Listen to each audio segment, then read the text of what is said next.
eo amin'izay tontolo ny politika izay hatrany indrindra taorino ny zavaniseho tany amin'ny commune Tsakabary distrikt'ny Befandriana Avaratra iny dia isan'ny nahazo fanakianana be ny fitondram-panjakana nandritra ireny zavaniseho ireny.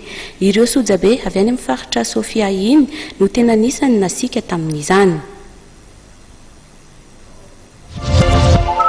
Amin'ny mahaloholona ny tenako Rasoamianta Jasmina Isa zanaka ny faritra Sofia natako ihany tsy teny fa efa tafahoatra loatra ny savorivory amin'ny faritra Sofia izay tonga amin'ny fitenenana amin'ny televizion.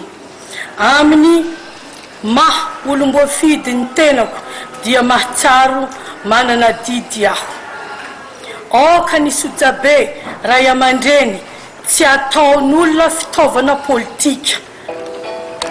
Tsy toetsaina ny sojabe velively ny fihetsika sy ny fitenenana sy manaratsy ary manenjika ny olona. Ny sojabe dia tsy mpanao politika fa mpandamina sy mpandrindra ary mpampihavanana fa tsy hanakorontana ny zanakatsika Premier Ministre mitarika ny gouvernemanta sady ray aman-dreny malagasy manontolo.